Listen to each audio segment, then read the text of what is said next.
आज बस इतने ही हो क्या? कब तक आएंगे? ओके। तो देखो आज हम लोग को रिडॉक्स रिएक्शन पढ़ना है। और रिडॉक्स रिएक्शन में तुम्हारे 3 टॉपिक्स हैं। और तीनों ही टॉपिक्स अलग अलग है। पहला टॉपिक ऑक्सीडेशन नंबर कैसे निकालते वो है। दूसरा तुम्हारा लॉ ऑफ इक्विवेलेंस है। और तीसरा बैलेंसिंग है। और हम लोग को तीनों टॉपिक आज ही की क्लास में कवर करना है। ठीक है। तो मैं सजेस्ट करूंगा यार, जो पीछे वाले जो है वो लोग आगे आ जाओ यार। खा ले, खाने के बाद आ जा। आ जाओ मेरे भाई, शर्म नहीं आती है? एक रोजे रखे हुए इंसान के सामने तुम लोग खाना खा रहे हो हैं? 2.5 घंटे का रोजा रख लो यार, 2.5 या 2 घंटे का मेरे ख्याल से। पता है रोजे रखने का फायदा क्या होता है? ये पेट जो है ये कम होता है, बट दिक्कत पता है क्या है? रात में सारा गुड़ गोबर हो जाता है।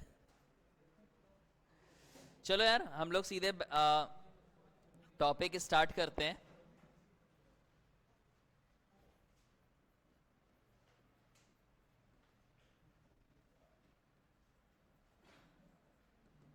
ये है तुम्हारा टॉपिक ऑक्सीडेशन नंबर। सबसे पहले तो बता दो यहाँ पे कितने लोग हैं जिनको ऑक्सीडेशन नंबर नहीं आता है, उस हिसाब से मेरे को पढ़ाना है। अगर आता होगा तो मैं फास्ट पढ़ा दूंगा, और अगर नहीं आता होगा तो डिटेल में पढ़ाऊंगा। करा दूं मैं? मतलब फास्ट का मतलब फिर पता ही है मेरा फास्ट कैसा होता है फिर, इसीलिए मैं पूछ रहा हूँ। स्लो? ओके। एक स्लो एक फास्ट, और बाकी बाकी लोग वो हो क्या कि आग लगे बस्ती में हम अपनी मस्ती में? अच्छा, पढ़ना तो है ही। चलो ठीक है। सबसे पहली बात ये बताओ मुझे, ऑक्सीडेशन नंबर होता क्या है एग्जैक्टली exactly? ये पता है किसी को? ओके, मान लो तुम्हें 9th क्लास के बच्चे को समझाना हो, 9th 10th क्लास के बच्चे को, कि ऑक्सीडेशन नंबर होता क्या है। वैलेंसी समझते हो? वैलेंसी का सिनोनिम है ऑक्सीडेशन नंबर। ये 9th वाला बच्चा समझ जाएगा ना मेरे ख्याल से। तो ऑक्सीडेशन नंबर का मतलब क्या होता है? एक हाइपोथेटिकल वैलेंसी जो किसी एटम में मौजूद हो, जो उसको केमिकल रिएक्शन में पार्टिसिपेट करवाए। ठीक है, मैं इसकी डेफिनेशन लिख दे रहा हूं।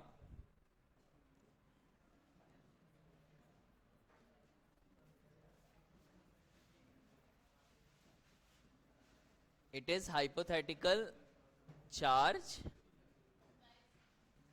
और वैलेंसी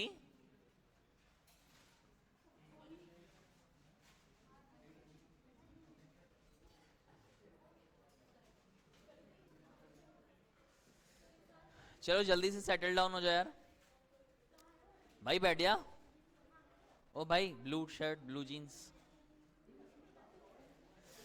चलो ये देखो, ऑक्सीडेशन नंबर क्या होता है?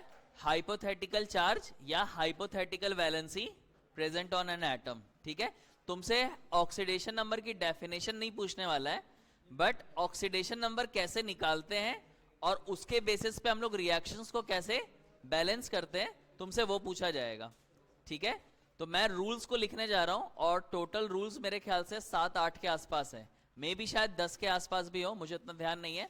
और रूल्स लिखने का मतलब ऐसे प्रॉपर डिफाइन करके नहीं लिख रहा, ओरली बताऊंगा उसको, फिर बाद में तुम लोग अपने हिसाब से लिख लेना। जहां पे मुझे जरूरत पड़ेगी वहां पे मैं रूल्स को लिख दूंगा।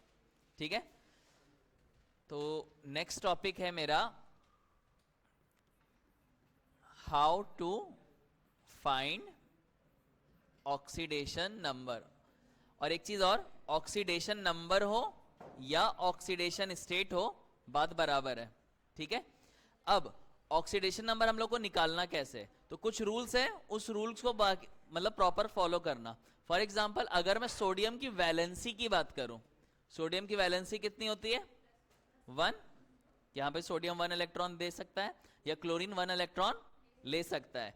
लेकिन जो वैलेंसी, वो जो तुम्हारा आइडिया है जो 9th 10th में पढ़ते थे, वो तुम्हारा एक प्रिंसिपल आइडिया है। अब हम लोग उस आइडिया को फर्दर और डेवलप करके ऑक्सीडेशन नंबर पे आएंगे। अब अगर मैंने तुमसे पूछा कि सोडियम का ऑक्सीडेशन नंबर क्या होगा, तो जब तक ये लिखा ना जाए कि सोडियम को लिखा कैसे गया है, क्या वो Na के फॉर्म में है या Na प्लस के फॉर्म में, तब तक हम लोग नहीं बता सकते।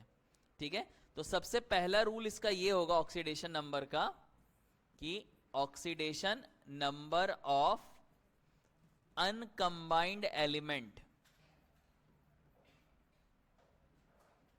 ठीक है, इज 0। मतलब अगर मैं तुमसे पूछूं कि सोडियम का ऑक्सीडेशन नंबर क्या होगा, या आयरन का ऑक्सीडेशन नंबर क्या होगा, या फिर लेटर से नाइट्रोजन का ऑक्सीडेशन नंबर क्या होगा, सबका क्या होगा 0। पहला रूल क्लियर है, इसमें कोई डाउट? ओके, सेकेंड रूल है तुम्हारा oxidation number of element, element in, element नहीं, ऑक्सीडेशन नंबर ऑफ होमोन्यूक्लियर, हाँ होमोन्यूक्लियर एटम्स लिख लो या एलिमेंट्स लिख लो, इज 0। इसका मतलब O2 हो, O3 हो, N2 हो, Cl2 हो, S8 हो, P4 हो, कुछ भी हो, अगर वो होमोन्यूक्लियर है तो उस स्टेट में भी उसका ऑक्सीडेशन नंबर क्या होगा 0 रहेगा। ठीक है, तीसरा रूल है oxidation number of a compound is of a neutral compound, neutral compound is 0 and charged component is equal to the charge present। मतलब मान लो मैंने तुमसे, इसका एग्जांपल मैं यहां पे लिख रहा हूं इस साइड, मान लो मैंने तुमसे पूछा कि इस वाटर का ऑक्सीडेशन नंबर क्या होगा, पूरे वाटर का, तो पूरे वाटर का 0 रहेगा। लेकिन अगर मान लो मैंने तुमसे पूछा H3O+, इस पूरे का क्या है, इस पूरे का तुम्हारा 0, लेकिन इस पूरे का क्या हो जाएगा, इस पूरे का हो जाएगा +1। सिमिलरली अगर मान लो मैंने लिखा K2Cr2O7, इसका ऑक्सीडेशन नंबर क्या होगा पूरे मॉलिक्यूल का 0। ठीक है, लेकिन अगर मैंने ऐसे लिखा Cr2O7 डाई नेगेटिव, तो ये क्या हो जाएगा -2। इसमें कोई डाउट है? यहां तक सारा क्लियर है? 3 ओके। ये तुम लोग बाद में घर जाकर के लिख लेना, अगर कोई लिख रहा है तो लिखते रहे यार। कोई है क्या, कोई ऐसा? ठीक है, कौन था, किसी ने यस बोला था वैसे दीदी का कट गया।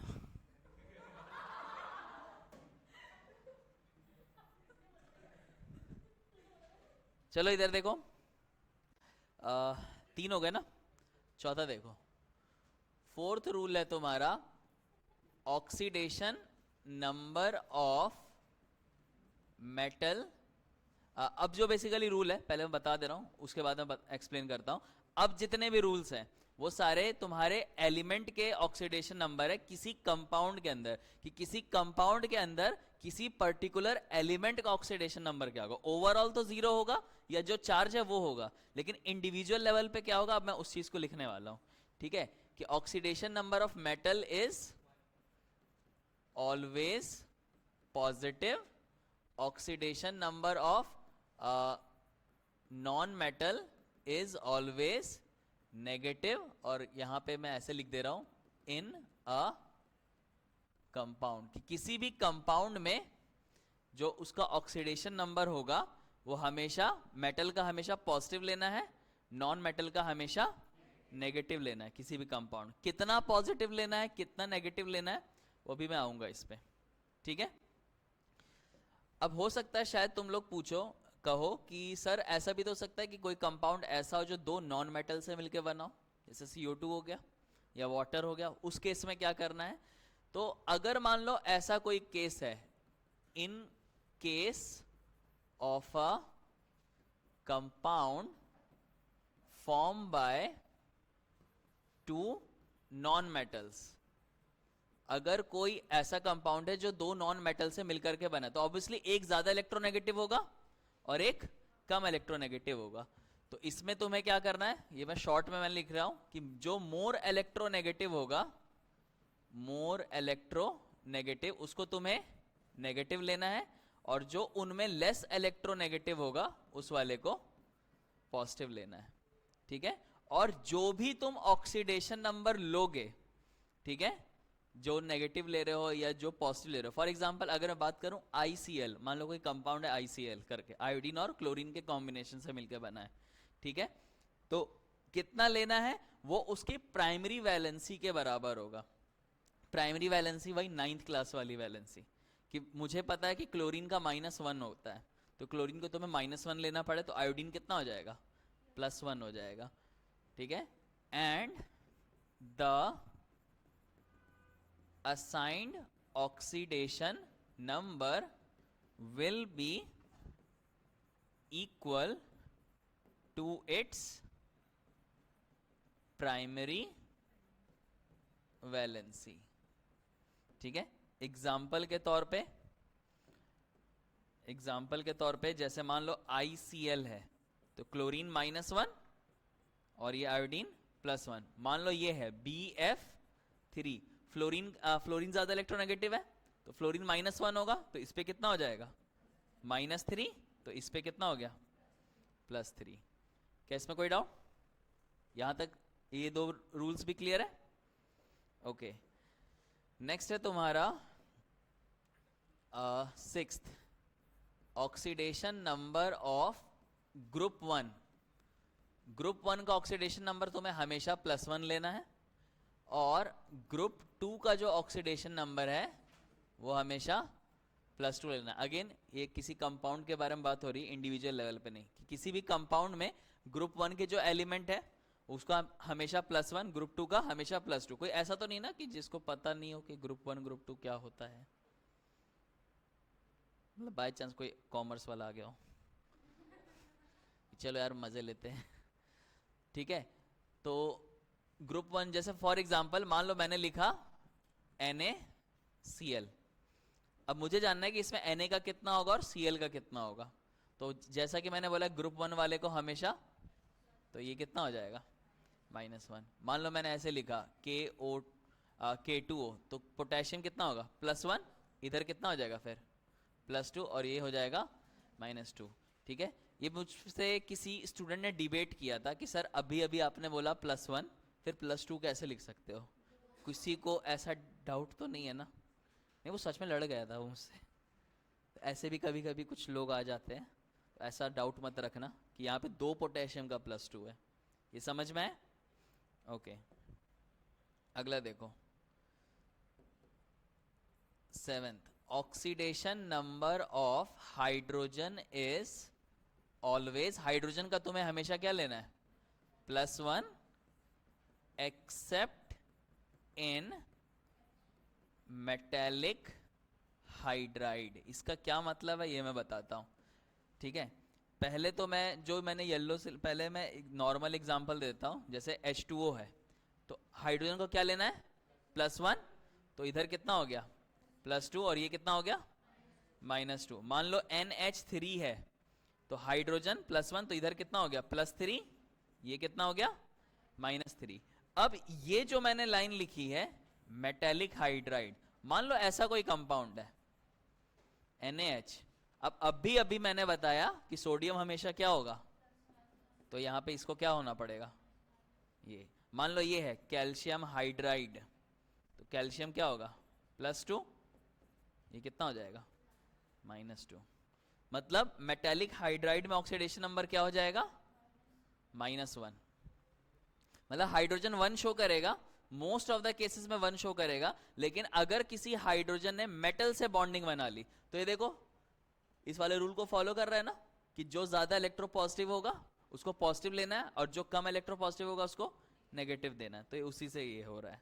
ठीक है, ध्यान रखना केमिस्ट्री में कोई मतलब ऐसा मुझे कोई एक्सेप्शन नहीं लगता है, हर चीज का रीजन है और इसका भी रीजन ही है। ठीक है, मर्करी अगर तुम्हारा लिक्विड मेटल है तो उसका भी रीजन है, तो ये अलग बात है कि तुम लोगों ने नहीं पढ़ा होगा, जब डी ब्लॉक अगर पढ़ाया तो बताऊंगा। ठीक है, यहां तक सारा समझ में आए? क्लियर है?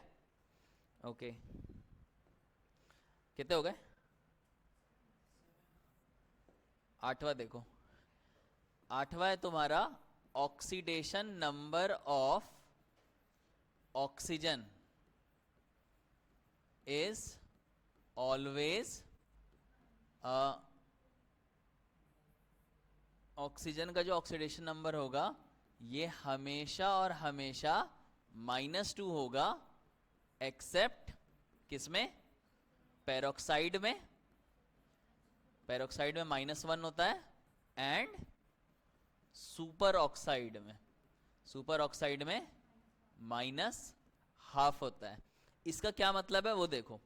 फॉर एग्जाम्पल, अगर मान लो लेटर से मैंने ये लिखा कैल्शियम ऑक्साइड, ठीक है, अब या तो तुम इसको कैल्शियम वाले रूल से भी कर सकते हो, बट इसको मैं ऑक्सीजन वाले से बता रहा हूँ कि ऑक्सीजन का तुम्हें हमेशा -2 लेना है, ये +2 हो गया। मान लो ये तुम्हारा H2SO4 है, तो हाइड्रोजन को क्या लेना है? +1, 2 हाइड्रोजन का कितना हो गया? +2, ऑक्सीजन का कितना लेना है? -2, 4 ऑक्सीजन का -8, तो सल्फर न्यूट्रल करने के लिए क्या करना पड़ेगा? +6। मतलब तुम्हें हमेशा ऑक्सीजन क्या लेकर के चलना है? हमेशा और हमेशा -2। लेकिन अगर मान लो ऐसा कोई कंपाउंड हुआ, लेट अस से H2O2, तो हम लोगों ने रूल पढ़ा हुआ है कि हाइड्रोजन हमेशा +1 होगा, तो इसको क्या करना पड़ेगा? +2। तो यहां पे न्यूट्रल करने के लिए क्या करना पड़ेगा? -2 करना पड़ेगा ना। अब अगर देखा जाए तो 2 ऑक्सीजन का -2 है, तो एक ऑक्सीजन का कितना हो गया? -1। तो वैसे मॉलिक्यूल जिसमें ऑक्सीजन का ऑक्सीडेशन नंबर -1 आ जाए, या बेसिकली अगर ऑक्सीजन और ऑक्सीजन, अगर कोई इसका स्ट्रक्चर बना के देखेगा ना, तो इसमें ऑक्सीजन और ऑक्सीजन के बीच में सिंगल बॉन्ड आएगा, बना करके देख लेना, सिंगल बॉन्ड। तो जब भी ऑक्सीजन ऑक्सीजन सिंगल बॉन्ड होगा, समझ जाना कि वो पेरोक्साइड है। क्या समझ आए? और उसी तरह से एक होता है super oxide, for example KO2, ठीक है। अब इसमें अगर देखोगे तो पोटेशियम को क्या लेना है? +1, group 1 I think first group का है ना, तो इसको न्यूट्रल करने के लिए क्या करना पड़ेगा? अब 2 ऑक्सीजन का -1 है, तो एक का कितना हो जाएगा? -½ क्या ये समझ में है? इसमें कोई डाउट है? ओके, अगला है तुम्हारा 9th है तुम्हारा कि if oxidation number of an element in a compound, अगर मान लो तुम ऑक्सीडेशन नंबर निकाल रहे हो किसी एलिमेंट का, और उसका ऑक्सीडेशन नंबर निकालने के बाद 0 आ जाए, ठीक है, if its oxidation number comes out to be 0, अगर 0 आ गया तो क्या होगा? देन अपॉन हीटिंग, जब तुम उस कंपाउंड को हीट करोगे तो जिसका भी ऑक्सीडेशन नंबर 0 आया है वो निकल जाएगा उस मॉलिक्यूल से। That element will be discharged from it. इसका क्या मतलब है वो जान लो। जैसे मान लो मेरे पास मॉलिक्यूल है ये C6H12O6, ठीक है। कभी कभी तुमसे ये भी पूछ सकता है कि खाली ग्लूकोज को हीट करोगे तो क्या होगा, ठीक है। चलो निकालते हैं ऑक्सीडेशन नंबर। तो ऑक्सीजन का कितना होता है? -2, ये कितना हो जाएगा? -12। हाइड्रोजन का कितना होता है? +1, तो इधर कितना हो गया? +12। ये तो न्यूट्रल हो गया ना, यानी कि कार्बन का क्या हो जाएगा? 0। तो जब तुम ग्लूकोज को हीट करोगे सारा का सारा कार्बन निकल जाएगा और बचेगा क्या हमारे पास? खाली वाटर बचेगा, बाकी इसको बैलेंस मार देना। क्या ये चीज समझ में आई? पक्का? मान लो एक मॉलिक्यूल है, लेट अस से HCNS, मान लो ये, ठीक है। इसको मैं फिलहाल, अभी मैंने तुम लोग को बॉन्ड लाइन स्ट्रक्चर नहीं बताया है, तो इसलिए मैं अभी फिलहाल ना डायरेक्टली इसका ऑक्सीडेशन नंबर लिख दे रहा हूं कि हाइड्रोजन तुम्हारा +1 रहेगा, नाइट्रोजन तुम्हारा -3 रहेगा, ये +2 होगा और सल्फर तुम्हारा 0 होता है। ये कैसे आएगा अभी थोड़ी देर के बाद, लाइक 10 मिनट के बाद मैं एक्सप्लेन कर दूंगा आएगा कैसे। लेकिन इसमें सल्फर का कितना है, 0 है ना, तो यानी कि अगर तुम लोग इसको हीट करोगे तो क्या हो जाएगा, HCN अलग, सल्फर अलग। मतलब जब भी किसी एलिमेंट का किसी कंपाउंड में ऑक्सीडेशन नंबर 0 आ जाए, तो अगर उसको हीट करोगे तो वो एलिमेंट तुम्हारा निकल जाएगा। इसमें कोई डाउट है?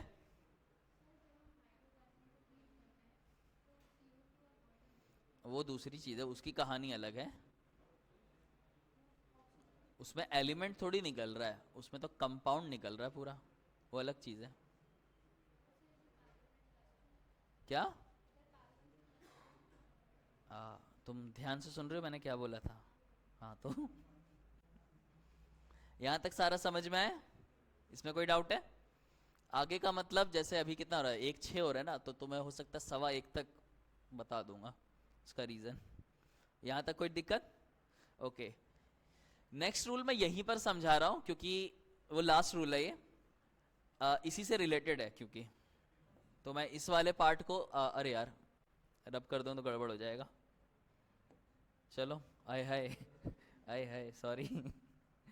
नेक्स्ट रूल है जो कि लास्ट रूल है कि ऑक्सीडेशन नंबर ऑफ फ्लोरीन, ये तुम्हें हमेशा कितना लेना है, हमेशा -1 लेना है। लेकिन इसमें भी एक एक्सेप्ट आएगा, एक्सेप्ट HOF। HOF में तुम्हें +1 लेना है।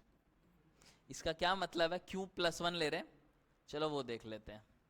ठीक है, मान लो मैं एक पल के लिए मान लेता हूं, रेड, ये रेड से लिख रहा हूं, रेड का मतलब कि ये होगा नहीं, गलत है। ठीक है, मान लो HOF में तुमने क्या किया, इसको -1 ले लिया। ठीक है, हाइड्रोजन को क्या लोगे, +1, तो ऑक्सीजन कितना होगा फिर? इसका मतलब कि अगर मैं इस HOF को हीट करूं तो लॉजिक क्या बोलता है, HF अलग होना चाहिए और ऑक्सीजन गैस की फॉर्म में निकल जाएगा।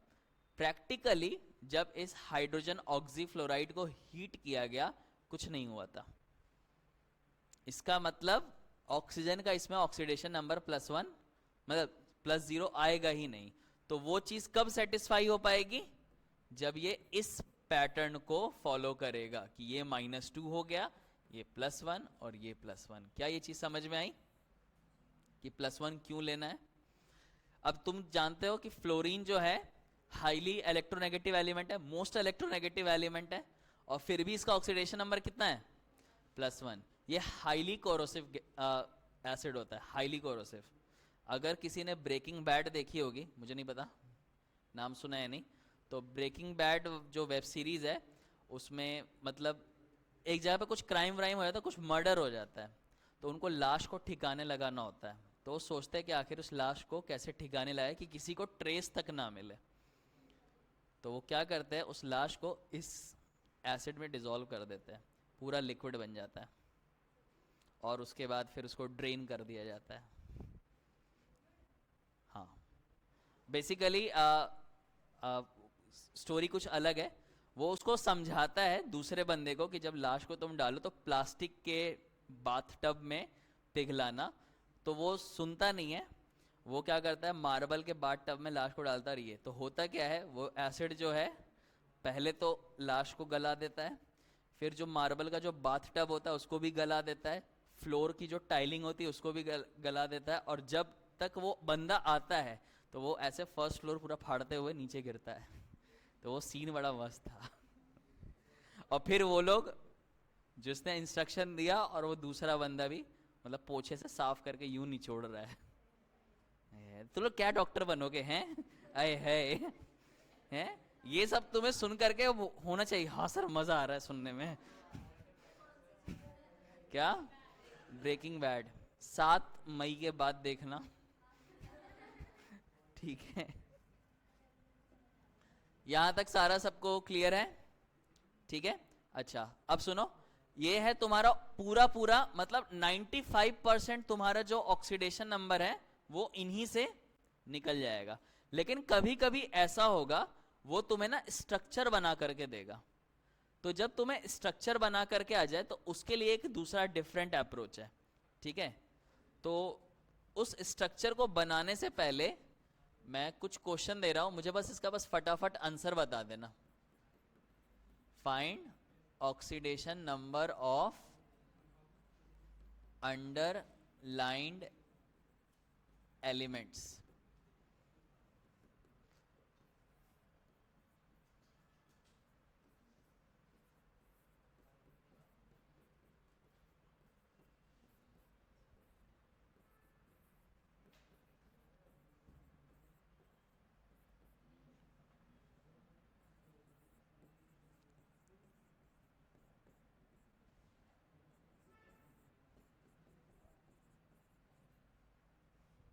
मुझे इन सब का ऑक्सीडेशन नंबर बताना जल्दी से।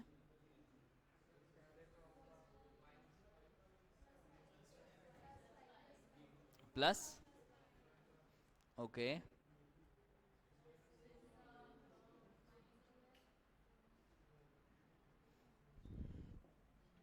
फर्स्ट वाला कोई डाउट है किसी को?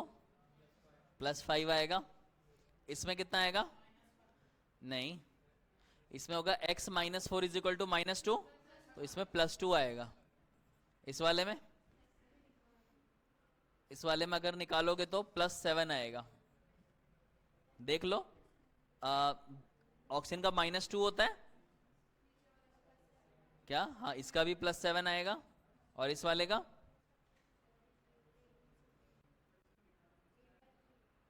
मतलब कोई बता दो, अगर किसी को किसी में डाउट हो रहा है तो मैं रिपीट कर दूंगा, कोई अगर है ऐसा। इसका शायद से 8/3 आएगा, ठीक है। अब देखो मैंने क्यों ऑक्सीडेशन नंबर निकालने को बोला। मुझे इसमें ना दो चीजें समझानी है, एक तो इसका केस समझाना है और एक इसका केस समझाना है। गलत नहीं है, थ्योरेटिकली सही है, मतलब जो अभी तक सीखा उसके बेसिस पे सही है, ठीक है। अब सल्फर का ऑक्सीडेशन नंबर कितना आ रहा है? +7। अगर किसी को इलेक्ट्रॉनिक कॉन्फ़िगरेशन याद होगा तो सल्फर के ना आउटर शेल में 6 से ज्यादा इलेक्ट्रॉन होते ही नहीं, ठीक है। तो अगर किसी का ऑक्सीडेशन नंबर उसके वैलेंस इलेक्ट्रॉन से ज्यादा आता है तो उसका जो एक्चुअल ऑक्सीडेशन नंबर होगा वो उसके वैलेंस इलेक्ट्रॉन के ही बराबर रहेगा। मतलब ये जो सल्फर +7 कर रहा है ना, +7 नहीं होगा, +6 ही रहेगा, ठीक है। एक्सेप्शन नहीं है दीदी, अभी आ रहा हूं इस पे रीजन। कौन है ये, किसने बोला था कि if oxidation number is greater than valence electron तो एक्चुअल ऑक्सीडेशन नंबर क्या होगा? एक्चुअल ऑक्सीडेशन नंबर तुम्हारा वैलेंस इलेक्ट्रॉन के बराबर होगा। अब सवाल ये उठता है कि अगर वैलेंस इलेक्ट्रॉन के बराबर होगा तो +7 मतलब ज्यादा क्यों आ गया? ये क्या दर्शा रहा है, किस चीज को बता रहा है? तो अगर कभी किसी का भी ऑक्सीडेशन नंबर मतलब जो उसके वैलेंस इलेक्ट्रॉन से ज्यादा है, समझ जाना उसमें पेरोक्साइड बॉन्ड है। तो तुम्हें ऐसा कंपटीशन में क्वेश्चन पूछ सकता है, which of the following contains a peroxide bond या पेरोक्साइड लिंकेज। सिंपली चारों ऑप्शन में जो सेंट्रल एटम होगा उसका ऑक्सीडेशन नंबर निकालना। अगर उसका ऑक्सीडेशन नंबर उसके वैलेंस इलेक्ट्रॉन से एक्सीड करेगा, इसका मतलब उसमें पेरोक्साइड लिंकेज है, ठीक है। The excess oxidation number indicates that it holds peroxide bond। peroxide bond का मतलब ऑक्सीजन ऑक्सीजन सिंगल बॉन्ड। मतलब अगर किसी को स्ट्रक्चर देखने का मन हो तो ऐसा कुछ होता है।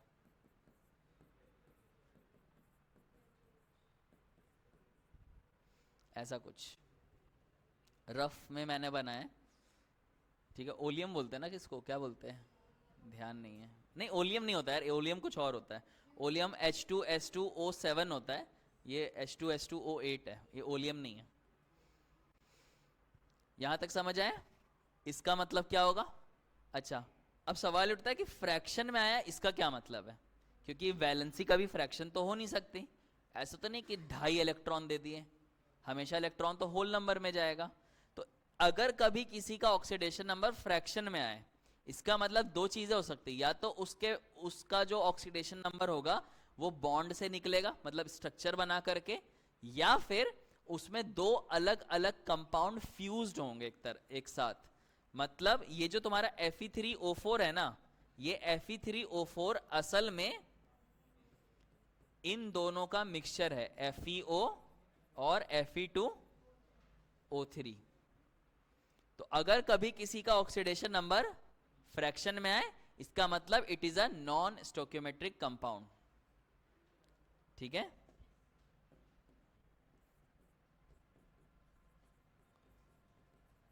फ्रैक्शनल ऑक्सीडेशन नंबर इंडिकेट्स पहला non stoichiometric compound. Non stoichiometric मतलब इसमें आयरन का ऑक्सीडेशन नंबर +2 है और इसमें आयरन का ऑक्सीडेशन नंबर +3 है। मतलब एक ही एलिमेंट दो या दो से ज्यादा ऑक्सीडेशन नंबर यूज कर रहा है। ठीक है, एक मतलब तो ये हुआ कि नॉन स्टोक्योमेट्रिक कंपाउंड है। दूसरा एक और मतलब ये होता है, दूसरा मैं बहुत रफ में लिख रहा हूं, समथिंग रिलेटेड टू बॉन्ड। मतलब तुम नॉर्मल मेथड से नहीं निकाल पाओगे, उसको बॉन्ड वाले मेथड से निकालना पड़ेगा, स्ट्रक्चर बना करके। यहां तक समझ आया? पक्का? ओके, चलो आगे बढ़ते हैं हम लोग। अब नेक्स्ट है तुम्हारा topic oxidation number by bond method. मान लो यहां पे मैंने लिख रहा हूं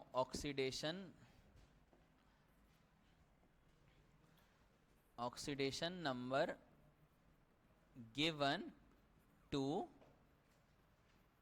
मोर इलेक्ट्रो नेगेटिव एटम। यहां पे है oxidation number given to less electronegative atom. और यहां पे तुम्हारे बॉन्ड्स। अब ये देखो, अगर मान लो दो एटम के बीच में सिंगल बॉन्ड है, तो जो ज्यादा इलेक्ट्रोनेगेटिव होगा उसको -1 देना, जो कम इलेक्ट्रोनेगेटिव होगा उसको +1। अगर डबल बॉन्ड है तो -2 +2, ट्रिपल बॉन्ड है तो -3 +3, और अगर कोऑर्डिनेट बॉन्ड है तो ये -2 और ये +2। मुझे नहीं पता सिंगल कोऑर्डिनेट बॉन्ड तुम्हारे सिलेबस में है या नहीं, बट ये भी मैंने लिख दिया है। ठीक है, अब जैसे मान लो मेरे पास मॉलिक्यूल है कुछ ऐसा। अच्छा हाँ, चलो कोई नहीं, इसी में हो जाएगा।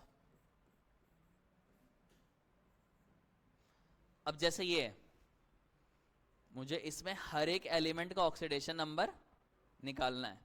ठीक है, तो सबसे पहले अगर मैं इस वाले पे आऊं, हाइड्रोजन वाले पे, तो हाइड्रोजन वाले कितने इसने इसके साथ कितना बॉन्ड बनाया? Single bond. तो हाइड्रोजन पे कौन सा चार्ज आएगा? +1, और इस कार्बन पे -1। इसमें कोई डाउट? अब कार्बन और नाइट्रोजन में कितने बॉन्ड है? 3। तो नाइट्रोजन कितना लेगा? -3, और ये कितना ले लेगा? +3। क्या यहां तक समझ आए? अब यहां पे कोऑर्डिनेट बॉन्ड तो है, लेकिन कोऑर्डिनेट बॉन्ड कहां से कहां जा रहा है? More electronegative to less electronegative. ऐसा होता नहीं है वैसे, यूजुअली जब भी कोऑर्डिनेट बॉन्ड होता है वो लेस से मोर की तरफ जाता है। इसी वजह से इस पे भी 0 और इस पे भी 0। क्या समझ में? अब जब इसको ओवरऑल सॉल्व करोगे तो ये +1 आएगा, ये +2 आएगा, ये -3 और ये 0। यही वजह है कि जब उसको हम लोग हीट कर रहे थे तो ये पार्ट निकल जा रहा था। एक एग्जांपल और देखो, जैसे मान लो मैंने ये लिखा, पता नहीं तुम लोगों ने ये नाम सुना है या नहीं, इसको हम लोग बोलते हैं हाइड्राजोइक एसिड। इसमें अगर नाइट्रोजन का निकालोगे ना, तो नाइट्रोजन का जो आएगा शायद से -1/3 आएगा। एक मिनट, नहीं ये मैंने गलत लिखा है, ये अमोनिया ही लिख दिया यार मैंने, HN3। हाँ, इसमें जब तुम नाइट्रोजन का निकालोगे तो हाइड्रोजन का कितना होगा, +1, तो नाइट्रोजन का कितना हो गया, -1। 3 नाइट्रोजन का -1 है तो एक का कितना आना चाहिए, -1/3। लेकिन जब इसको किसी ने लेटर से जलाने की कोशिश करी इसको, तो पता ये चला कि नाइट्रोजन गैस जो है वो तुम्हारा निकल गया और अमोनिया गैस भी निकली थी। इसका मतलब समथिंग नाइट्रोजन में कुछ होगा। तो मैंने क्या बोला कि अगर तुम्हारा ऑक्सीडेशन नंबर फ्रैक्शन में आए, इसका मतलब समथिंग रिलेटेड टू बॉन्ड है। जब इसका स्ट्रक्चर ड्रॉ करोगे ना तो इसका स्ट्रक्चर ऐसा आता है, ऐसा कुछ। अब अगर तुम इसमें गौर करो तो हाइड्रोजन का कितना होगा, हाइड्रोजन और नाइट्रोजन में ये +1 और ये -1। अच्छा ये नाइट्रोजन नाइट्रोजन है ना, और मैंने आई थिंक सेकेंडरी रूल बताया कि अगर सेम सेम एटम के बीच में बॉन्डिंग होगी तो ऑक्सीडेशन नंबर क्या आएगा, 0। इसका भी 0, इसका भी 0। यही वजह है कि जब इसको हीट कर रहे थे तो N2 निकल जा रहा था। क्या क्लियर हुआ? हाँ हाँ।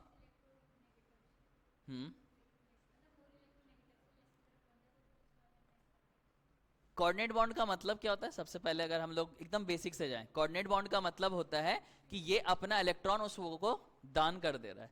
अब थोड़ा सा लॉजिकली सोचो, क्या मोर इलेक्ट्रोनेगेटिव लेस इलेक्ट्रोनेगेटिव को ऐसे ही अपना इलेक्ट्रॉन दे देगा? उल्टा हो सकता था।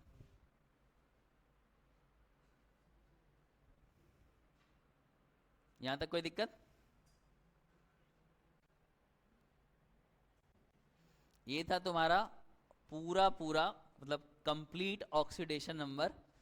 आई होप किसी को कोई डाउट वाउट नहीं होगा। इसको अच्छे से कर लेने से गारंटीड एक क्वेश्चन आने के चांसेस हैं। ठीक है, अब जो दूसरा पार्ट है वो कल की क्लास का मैंने एक लॉ ऑफ इक्विवेलेंस लिखा था ना, उससे रिलेटेड है। ठीक है, तो लॉ ऑफ इक्विवेलेंस को अच्छी तरह से कर लेना। वैसे मैं बता दे रहा हूं, लॉ ऑफ इक्विवेलेंस से क्वेश्चंस आने के चांसेस कम हैं। कम का मतलब 10 में से 1। ठीक है, अरे है ये बहुत गंदी आदत है यार।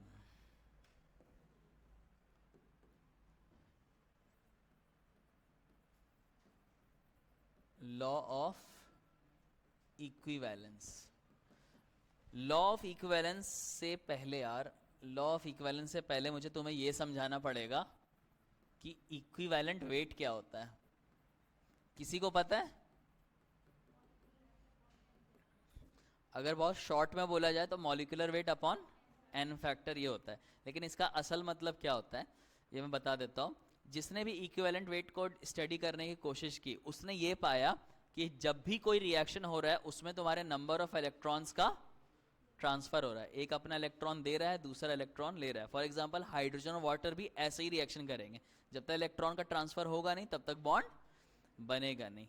तो उसी नंबर ऑफ इलेक्ट्रॉन को ट्रांसफर को आधार रखते हुए उसने डिफाइन किया कि किसी भी चीज का वो वेट जो 1 ग्राम हाइड्रोजन को डिस्प्लेस कर दे। अब 1 ग्राम हाइड्रोजन को डिस्प्लेस करने में जितने इलेक्ट्रॉन लग जाएं, या 8 ग्राम ऑक्सीजन को डिस्प्लेस करने में जितने इलेक्ट्रॉन लग जाएं, या फिर 35.5 ग्राम क्लोरीन को डिस्प्लेस करने में जितने इलेक्ट्रॉन लग जाए, उसी को हम लोग उसका इक्विवेलेंट वेट बोलेंगे। ये तुम्हारी ओरिजिनल डेफिनेशन है।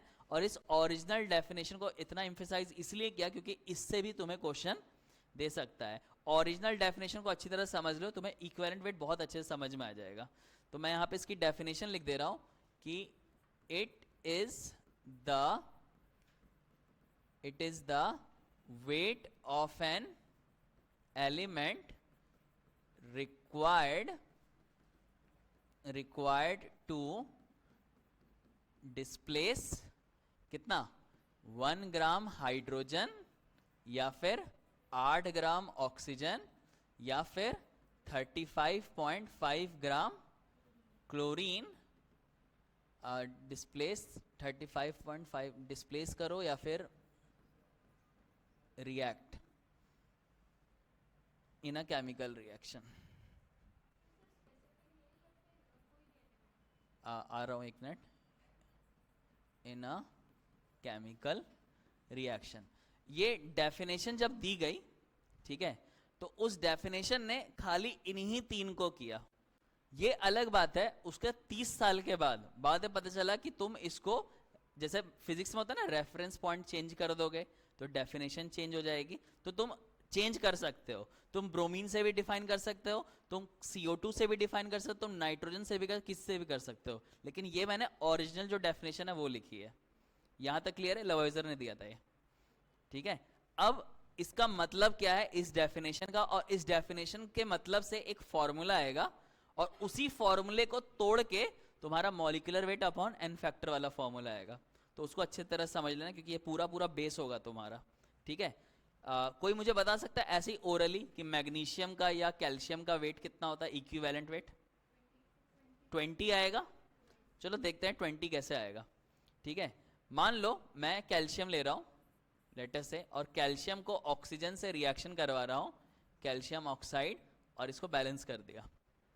अब अगर मैं स्टोकियोमेट्रिक वेट लिखूं तो ये हो जाएगा 80 ग्राम, और ये कितना हो जाएगा 32 ग्राम, ठीक है।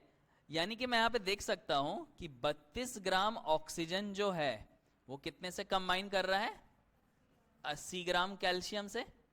यानी कि 1 ग्राम ऑक्सीजन जो होगा वो कितने से कंबाइन करेगा, 80/32। तो इसका मतलब डेफिनेशन के हिसाब से कितना यूज होना चाहिए, इधर देखो यहां पे लिखा हुआ है 8 ग्राम होना चाहिए ना, क्या किसी भी एलिमेंट का वो वेट जो 8 ग्राम ऑक्सीजन से रिएक्शन करे। तो 8 ग्राम ऑक्सीजन से कितना हो जाएगा, 80/32 इंटू 8। इसको सॉल्व करके देखो 8 20 आ रहा है क्या? तो किसी भी एलिमेंट का जो तुम्हारा जो वेट आएगा ना, इक्विवेलेंट वेट, चाहे एलिमेंट हो चाहे कंपाउंड हो, इसी पर्टिकुलर तरीके से आएगा। और अगर मैं इसी चीज को जनरलाइज करूं, अगर मैं जनरलाइजिंग इट, ठीक है, तो इक्विवेलेंट वेट ऑफ सब्सटेंस, किसी भी चीज का अगर तुम्हें इक्विवेलेंट वेट अगर निकालना हो, न्यूमरेटर में क्या है 80, 80 किसका वेट था, कैल्शियम का है ना। यानी कि जिसका तुम्हें इक्विवेलेंट वेट निकालना है उसको न्यूमरेटर में रखना है, ये हो जाएगा वेट ऑफ सब्सटेंस, ठीक है। डेनोमिनेटर में क्या है 32, 32 किसका वेट है, ऑक्सीजन का। यानी कि ऑक्सीजन क्या है, ऑक्सीजन हो या हाइड्रोजन हो या क्लोरीन हो, इसको हम एज अ स्टैंडर्ड एलिमेंट बोल सकते हैं कि हाँ भाई इन्हीं के बेसिस पे इक्विवेलेंट वेट को डिफाइन किया गया। यानी कि हो जाएगा वेट ऑफ स्टैंडर्ड एलिमेंट, ठीक है, मल्टीप्लाई बाय, और ये 8 क्या है, 8 जो प्री डिफाइंड वेट है। तो ये हो जाएगा तुम्हारा equivalent weight of standard element. ये तुम्हारा जनरल और ट्रेडिशनल फॉर्मूला है।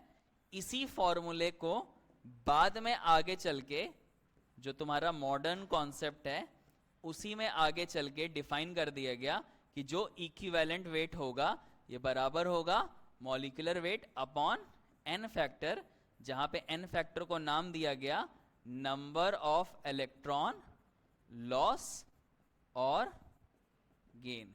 कितना इलेक्ट्रॉन लॉस होगा या कितना इलेक्ट्रॉन गेन होगा इस 1 ग्राम हाइड्रोजन से रिएक्शन करने के लिए, या 8 ग्राम ऑक्सीजन से रिएक्शन करने के लिए, या 35.5 ग्राम तुम्हारा क्लोरीन से रिएक्शन करने के लिए।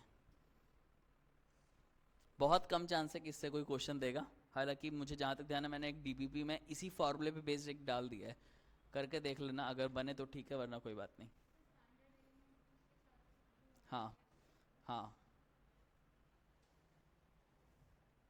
नीट वालों को अगर स्टैंडर्ड देगा तो वो यही देगा, लेकिन किसी ने शायद बोला था कि क्या इनके यही होंगे या और भी हो सकता है। तो जैसा मैंने बोला अगर रेफरेंस पॉइंट चेंज करोगे तुम्हारा वो भी चेंज हो जाएगा, ठीक है। देख लो सब कुछ क्लियर है अच्छी तरीके से, ओके। चलो अब देखो, अब जो मैं लिखने वाला हूं तुम्हें वो ध्यान रखना है। इससे पहले की जो चीज है वो तुम्हारा बेसिकली बेसिक है। तुम्हें अगर बेसिक अगर क्लियर होगा तो तुम इक्विवेलेंट वेट बहुत आराम से किसी भी चीज का निकाल सकते हो, ठीक है। तो अगर मैं सभी फॉर्मूलेस को लिखूं तो लेट अस से मेरे पास एटम है या फिर आयंस है, ठीक है, ये काम करता हूँ, खाली एटम लिख रहा हूँ फिलहाल। तो अगर मुझे एटम का इक्विवेलेंट वेट निकालना हो, तो एटम का जो इक्विवेलेंट वेट होगा ये बराबर होगा मॉलिक्यूलर वेट अपॉन वैलेंसी। क्या इसमें कोई डाउट है? अगर मुझे किसी आयन आयन का इक्विवेलेंट वेट निकालना होगा, बराबर होगा मॉलिक्यूलर वेट अपॉन चार्ज। और ध्यान रखना इस चार्ज का मैग्नीट्यूड लेना है, ठीक है, ये नहीं कि -2 से डिवाइड दे रहे हो ये सब, ठीक है। ओके, थर्ड है तुम्हारा, ये तो फर्स्ट, सेकंड, थर्ड। थर्ड है तुम्हारा सॉल्ट। सॉल्ट को निकालने के दो तरीके हैं। हमें पता है कि सॉल्ट दो पार्ट में टूटेगा, कैटायन और एनायन में। तो या तो तुम ऐसे कर लो, equivalent weight of cation plus equivalent weight of anion. एक तो तरीका ये है, बट ये तरीका जो है ना थोड़ा सा लेंदी पड़ जाएगा तुम लोग को, ठीक है। फॉर एग्जाम्पल, जैसे मान लो ये है तुम्हारा CaCl2, तो मुझे पता है कि ये दो कैटायन, एक ये और एक ये, ऐसे ही टूटेगा ना। ऐसे बैलेंस मत करना, बैलेंस कर भी दो कोई दिक्कत नहीं है, हमें सिर्फ कैटायन और एनायन से मतलब है, नंबर ऑफ कैटायन या नंबर ऑफ एनायन से मतलब नहीं है।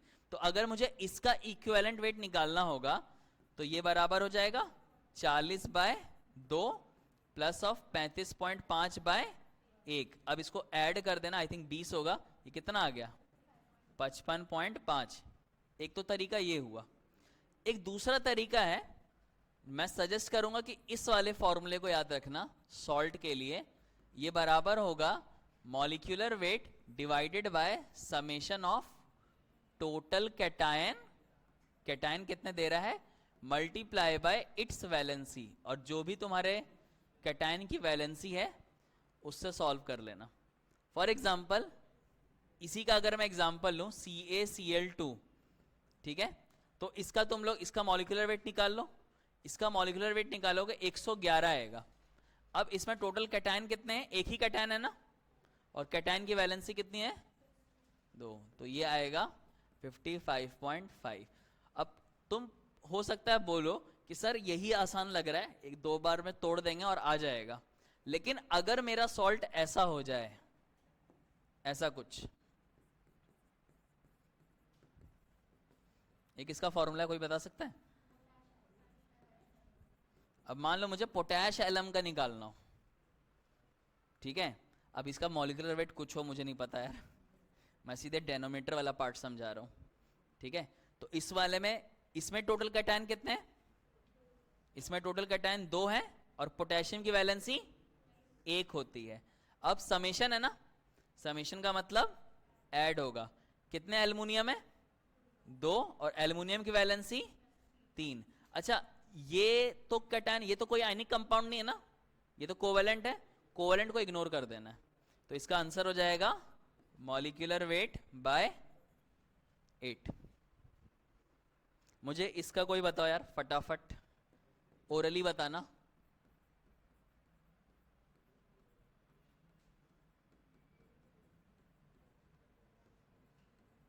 ये किसका फॉर्मूला है, कोई बता सकता है? इसका कुछ नाम है, हाँ बताओ इसका क्या आएगा। मॉलिक्यूलर वेट की टर्म में बताना, मॉलिक्यूलर वेट बाय कितना।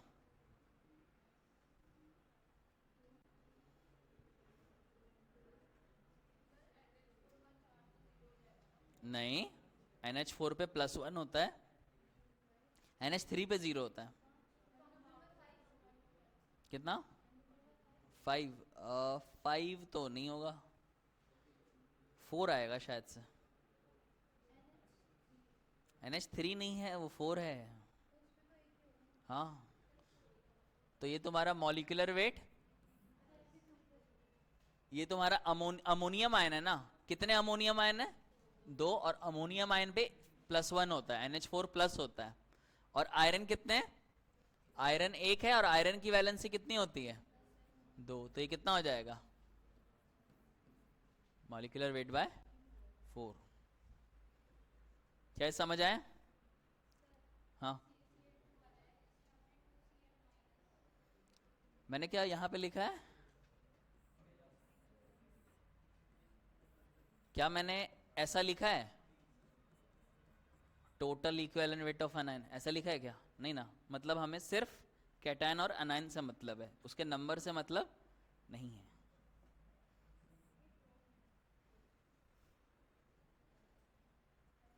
ये सबको समझ आया? पक्का? एनर्जी तुम लोग की खत्म हो जाती है ना इस टाइम आते आते तक, फिर इसके बाद किसकी क्लास होती है? वो कैसे बर्दाश्त करते हो बे? तो पेड़ पौधे पढ़ना होता है उसमें। ओके, ये काश मैं भी वैसे पढ़ा पाऊँ ताकि तुम लोग मेरी क्लास में बोर ना हो पाओ। अच्छा, और मैं डिमोटिवेट कर दूंगा कि यार तुम लोग पढ़ोगे, डॉक्टर बन जाओगे, जिंदगी बहुत ज़्यादा खराब हो जाएगी फिर। मतलब तुम्हें सुन के अजीब लग रहा होगा कि यार ये कैसे बोल सकते हैं, ऐसे क्यों खराब हो जाएगी। जब तुम्हारा शेड्यूल बनेगा ना, जैसे 10th के बाद जब 11 12 जब तुम लोगों ने साइंस ली होगी, 6 महीने में तुम्हें पता चल गया होगा कि तुमने क्या जिंदगी की, कि उसको छोड़ना मेरी जिंदगी की दूसरी गलती थी, या उसको पाना मेरी जिंदगी की दूसरी गलती थी, साइंस लेना मेरी पहली गलती थी। ऐसे ही तुम्हें एमबीबीएस में भी समझ में आएगा, और अगर बाय चांस कोई यहाँ पे इंजीनियर, उसको भी यही समझ में आएगा।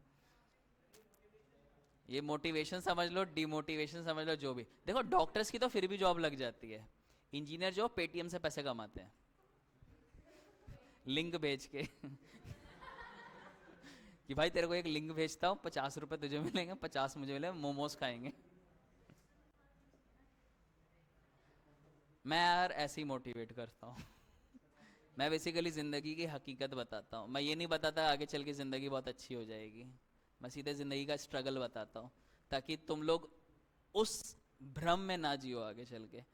सच में बता रहा हूँ, शेड्यूल बहुत ज़्यादा, कोई से भी, चाहे तुम आर्ट्स में रहो, कॉमर्स में रहो, साइंस में रहो, किसी भी स्ट्रीम से कॉलेज में जाओगे, हालत ख़राब हो जाएगी। स्कूल में 11 12 में तो पढ़ाते नहीं है, पढ़ाते हैं क्या? कॉलेज में भी ऐसे ही होता है।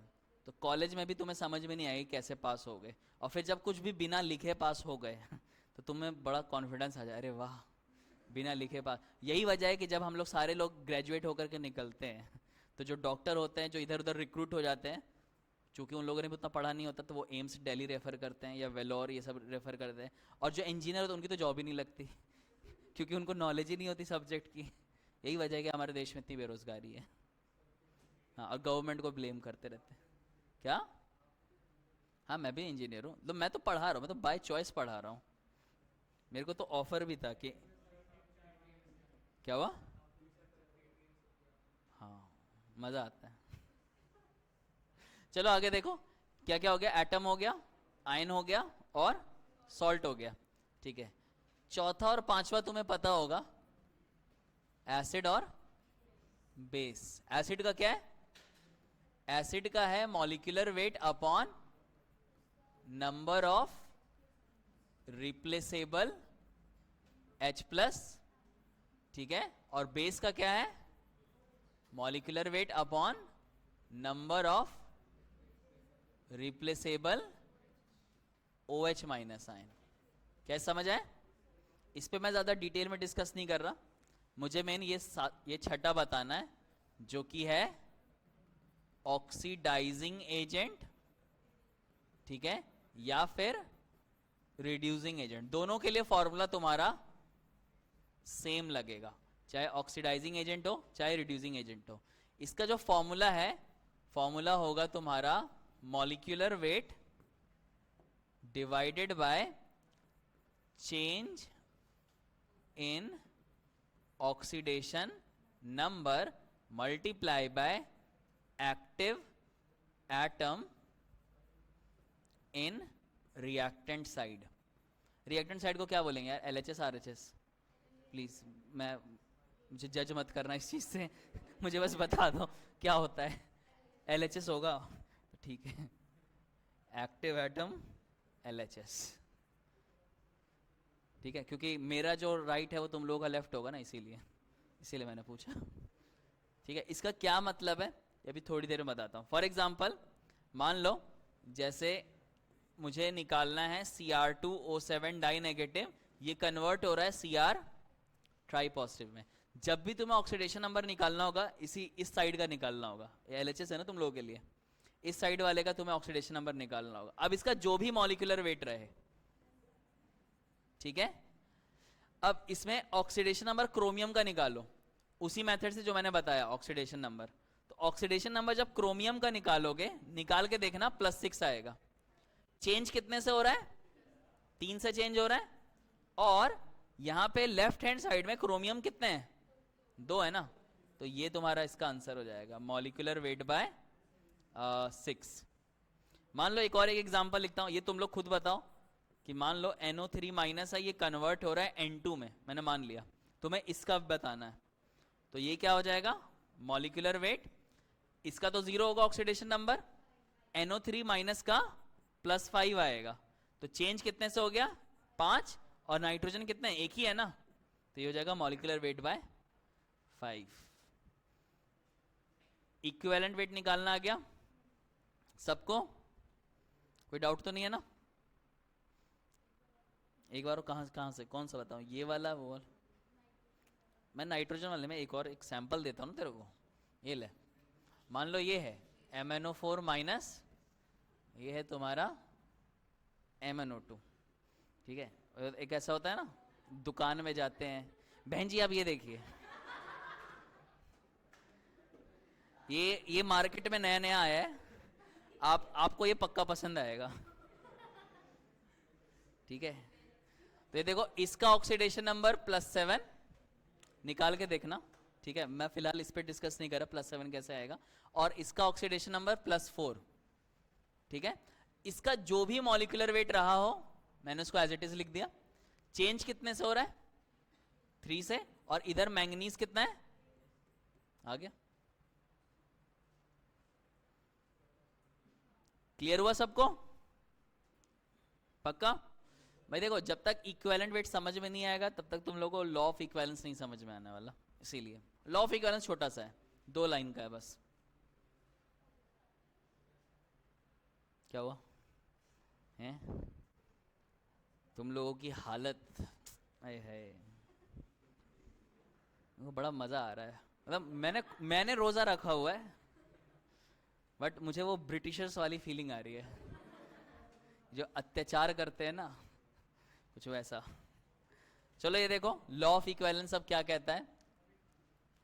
लॉ ऑफ इक्विवेलेंस से पहले एक छोटी सी चीज जो आ जाती है, जो कि है तुम्हारा नॉर्मेलिटी। नॉर्मेलिटी होता है gram equivalent upon volume in litre. हो सकता है तुम पूछो कि सर ग्राम इक्विवेलेंट क्या होता है। ग्राम इक्विवेलेंट का छोटा सा फॉर्मूला है, ग्राम इक्विवेलेंट होता है given weight upon equivalent wait. Equivalent weight हम लोगों ने अभी अभी निकालना सीखा है, ठीक है। मोलैरिटी से ज्यादा बेस्ट कैलकुलेशन तुम्हारी नॉर्मेलिटी से होती है। यहां तक कि जब तुम लोग केमिकल इक्विलिब्रियम भी जब पढ़ोगे, सॉरी केमिकल बोल रहा हूं, आयनिक इक्विलिब्रियम, तो उसमें जो पीएच भी जो तुम्हें निकालना होगा ना, नॉर्मेलिटी से ही डील करना पड़ेगा। ये अलग बात है कि एनटीए तुम्हें डेटा ऐसा देगा कि जो मोलैरिटी होगी वही मोस्ट ऑफ द केसेस में नॉर्मेलिटी भी रहती है, ठीक है। अब लॉ ऑफ इक्विवेलेंस क्या कहता है वो देखो।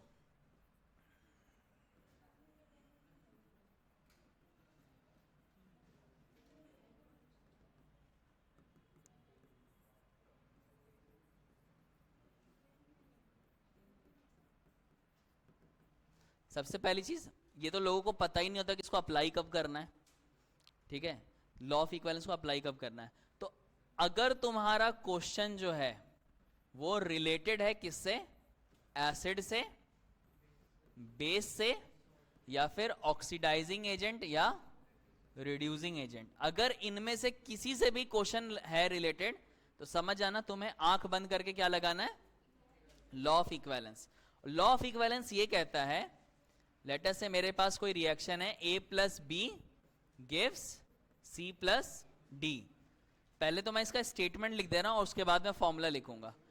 लॉ ऑफ इक्विवेलेंस का स्टेटमेंट ये है कि जो overall loss and gain of electron होता है किसी भी रिएक्शन में, ठीक है, कि अगर मान लो 5 का लॉस हुआ है तो दूसरे वाले को 5 का गेन होगा। मतलब overall loss and gain of electron is always equal.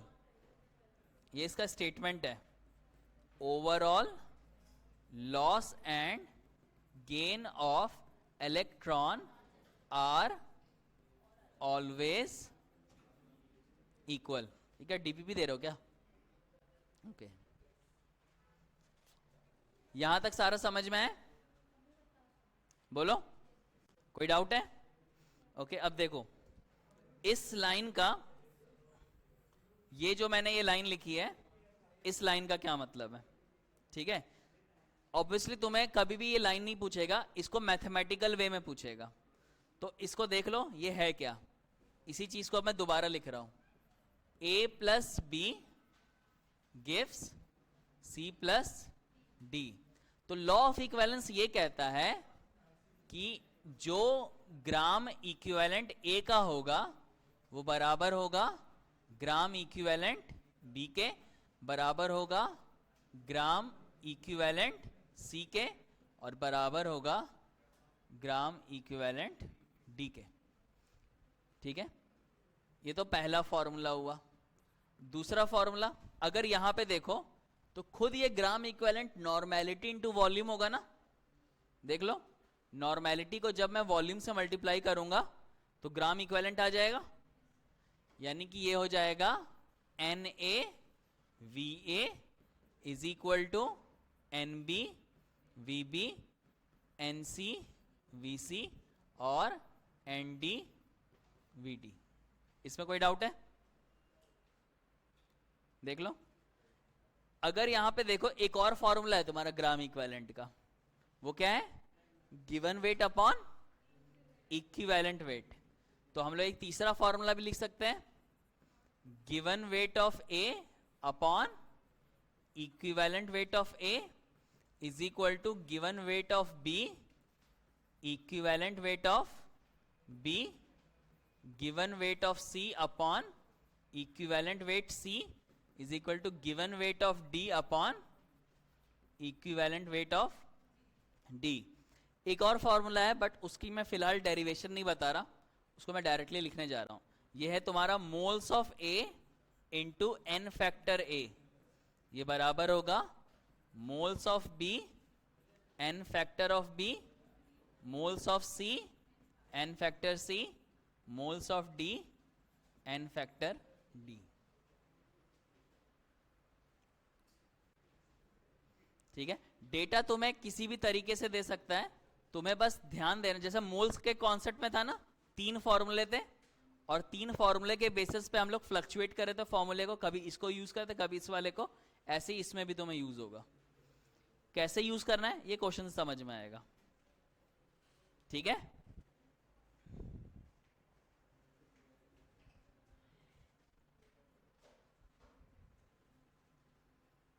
ये हो गया। कितना टाइम बचा है? खुद मैं भी टाइम पूछने लगता हूँ यार, अरे है अभी आधा घंटा है। छी,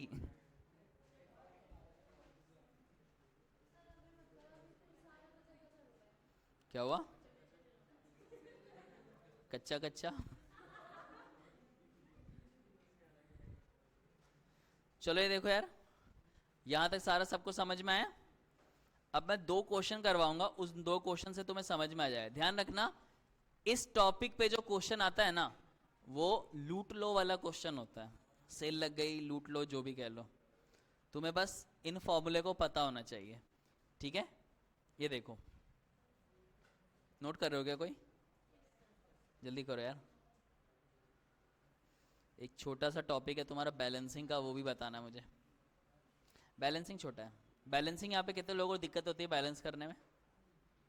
एक बस, चलो ठीक है, उसी हिसाब से पढ़ाऊंगा। मान लो क्वेश्चन कह रहा है how many moles of KMnO4 is required to oxidize 8 moles of Fe dipositive to Fe tripositive, और एक रिएक्शन दे रखी है तुम्हें कि MnO4 माइनस जो है वो Fe डाइपॉजिटिव से कन्वर्ट होके Fe ट्राइपॉजिटिव और Mn डाइपॉजिटिव बना रहा है। ठीक है, मोस्ट ऑफ द केसेस में तुम्हें रिएक्शन दे रखी होगी। अगर रिएक्शन नहीं दी हुई होगी तो तुम्हें मीडियम मेंशन कर देगा कि एसिडिक मीडियम है या फिर बेसिक मीडियम है। ठीक है, तो अगर देखा जाए तो क्वेश्चन में एक तो इसकी बात हो रही है MnO4 की, KMnO4, और एक किसकी बात हो रही है, आयरन डाई पॉजिटिव की।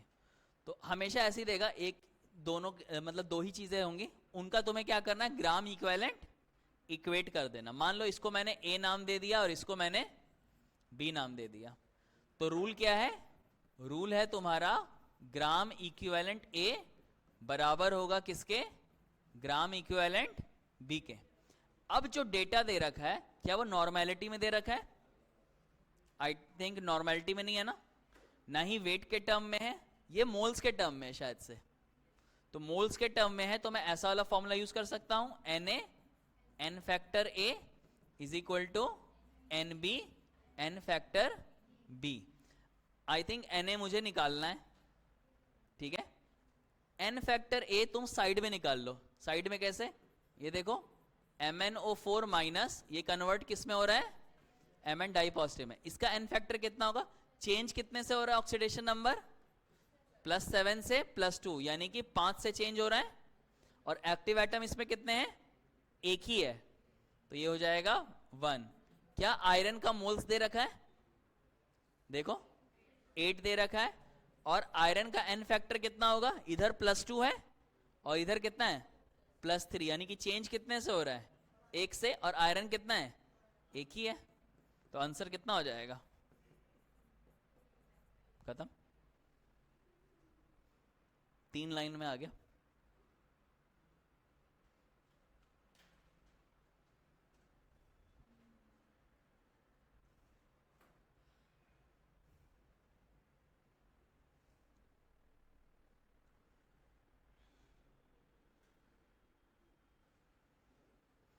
ये सबको क्लियर हुआ, ये क्वेश्चन कैसे होगा। अगला देखो, एक और, एक नेक्स्ट, ये क्वेश्चन कोशिश करना तुम लोग सॉल्व करने की, कि हाउ मच CaCO3 ब्रैकेट में in gram will react with 250 ml 0.05 molar H2SO4। 0.05 molar H2SO4 से तुम्हारा कितना Na, मतलब क्या बोलते, कैल्शियम कार्बोनेट रिएक्शन करेगा। इस क्वेश्चन को करने से पहले एक छोटी सी चीज बताता हूं, क्योंकि हम लोगों ने जो पढ़ा है वो आई थिंक नॉर्मेलिटी वाला पढ़ा है। इसमें क्या दे दिया है, मोलैरिटी दे दिया है। तो अगर तुम्हें ध्यान होगा, नॉर्मेलिटी का फॉर्मूला क्या होता है, gram equivalent upon volume in litre. खुद ग्राम इक्विवेलेंट किसके बराबर होता है, given weight upon equivalent weight into volume in litre. अगर मैं इक्विवेलेंट वेट को भी फर्दर और खोलूं तो इक्विवेलेंट वेट क्या होता था, molecular weight n factor into volume in litre, ठीक है। अच्छा, ये कुछ होता है given weight upon molecular weight. Given weight upon molecular weight किसके बराबर हो जाएगा, moles volume in litre into n factor. ये किसी के बराबर होता है, मोलैरिटी, यानी कि एक रिलेशन आ गया कि नॉर्मेलिटी जो होगा वो किसके बराबर होगा, मोलैरिटी इनटू n फैक्टर, ठीक है। तो इस केस में मोलैरिटी कितनी है, 0.05, H2SO4 का n फैक्टर कितना होगा, 2। अब मुझे H2SO4 का जो डेटा है वो वॉल्यूम के टर्म में है, कैल्शियम कार्बोनेट का जो डेटा मुझे निकालना है वो ग्राम में निकालना है। तो इसका मतलब मैं ऐसा ही वाला फॉर्मूला यूज कर सकता हूं, गिवन वेट इन ग्राम अपॉन इक्विवेलेंट वेट, ये बराबर होगा नॉर्मेलिटी इनटू वॉल्यूम के। गिवन वेट मुझे निकालना है, कैल्शियम कार्बोनेट का इक्विवेलेंट वेट तुम लोग साइड में निकाल लो, तो 50 आएगा ना। किसी को कोई डाउट है, ये मैंने 50 लिखा। अब इसका नॉर्मेलिटी किसके बराबर होगा, molarity into n factor into volume. तो गिवन वेट हो जाएगा 50 उधर ले गया मैं, मोलैरिटी कितना है 0.05, एन फैक्टर 2, और वॉल्यूम हमेशा लीटर में लेना, हमेशा। तो ये 250 ml है ना, 250 ml का मतलब 0.25। अब इसको सॉल्व करो, यही तुम्हारा फाइनल आंसर आएगा। कितना? 1.2। 1.2 कहां से आएगा बे? अबे जितना भी है कर लेना इसको सॉल्व, वही तुम्हारा आंसर हो जाएगा।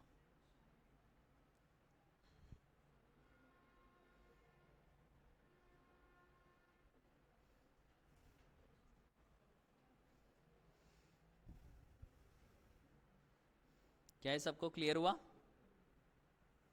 पक्का?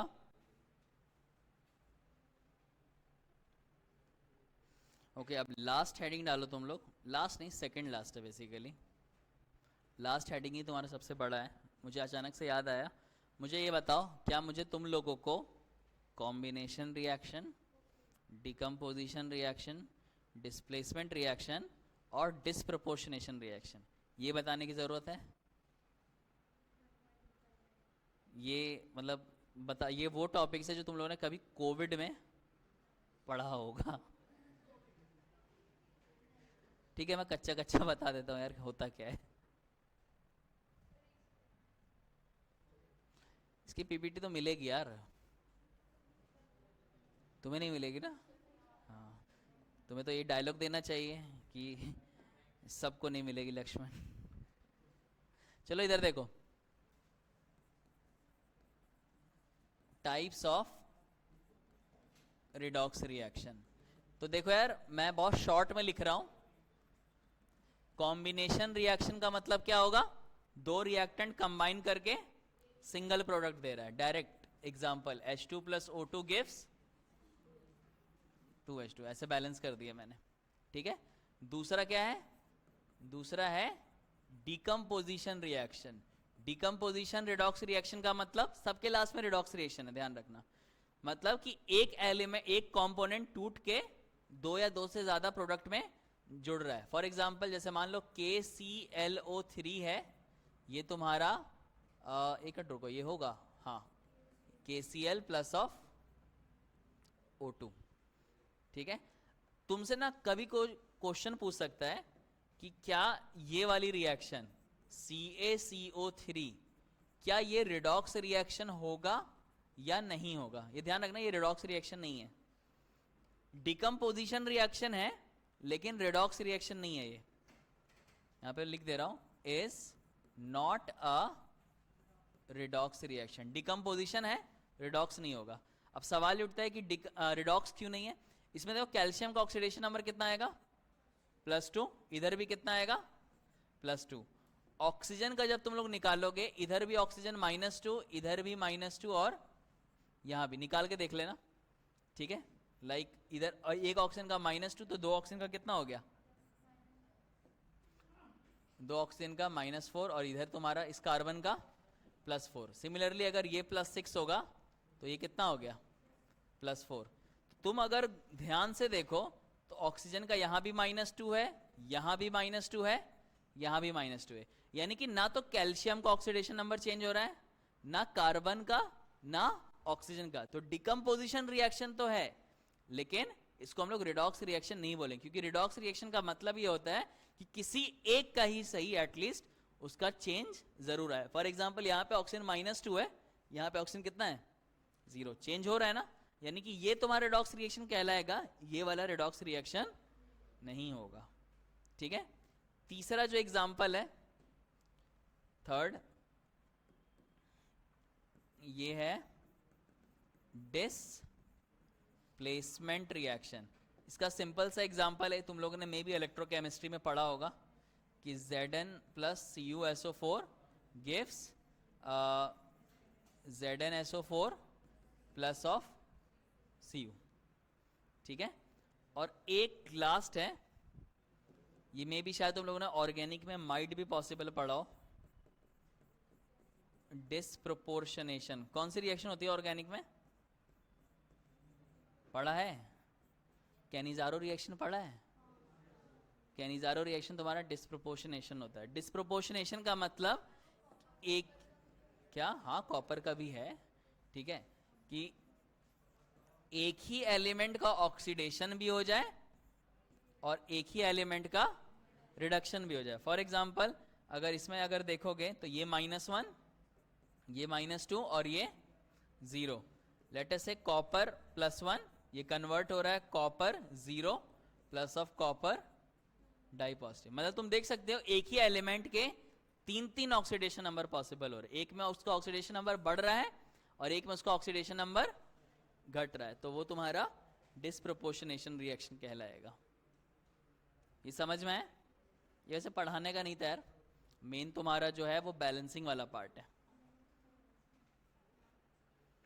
ठीक है, यहां तक क्लियर हुआ? ओके। नेक्स्ट है तुम्हारा, और ये लास्ट पार्ट है, बैलेंसिंग ऑफ रिडॉक्स रिएक्शन। देखो मैं जो तुम लोगों को बैलेंसिंग का जो मेथड बताऊंगा, एक यूनिवर्सल मेथड होगा, चाहे एसिडिक मीडियम हो, चाहे बेसिक मीडियम हो, चाहे न्यूट्रल रिएक्शन हो। न्यूट्रल रिएक्शन मतलब कोई चार्ज ही ना हो, सारे रिएक्शन उसी से बैलेंस हो जाएंगे। हो सकता है शायद तुम लोग को एसिडिक का अलग मेथड बताया गया हो, बेसिक का अलग बताया गया हो। मैं सिंपल एक यूनिवर्सल मेथड लेके चल रहा हूं, उसी से तुम्हारा सारा क्लियर हो जाएगा। मान लो मेरे पास रिएक्शन है MnO4 minus plus of Fe di positive. Fe di positive नहीं ले रहा, थोड़ा सा चेंज कर रहा हूं, लेट अस से Br माइनस, ये कन्वर्ट हो रहा है Br2 plus of Mn di positive. Medium तुम्हें हमेशा मेंशन रहेगा कि वो एसिडिक है या बेसिक है।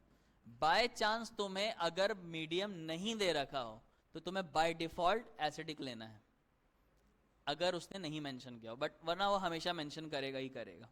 जेई वालों को नहीं करता, जेई वालों को आइडेंटिफाई करना पड़ता है कि वो मीडियम एसिडिक है या बेसिक है। अब देखो ये एसिडिक मीडियम है, स्टेप बाय स्टेप में, मतलब ये बताओ कैसे लिखूं मैं, स्टेप बाय स्टेप बताऊं या ओरली में बताते जाऊं? स्टेप बाय स्टेप एक देख लो, उसी से तुम्हें सारा क्लियर हो जाएगा। स्टेप बाय स्टेप ये है, सबसे पहले एटम को बैलेंस करो other than hydrogen and oxygen.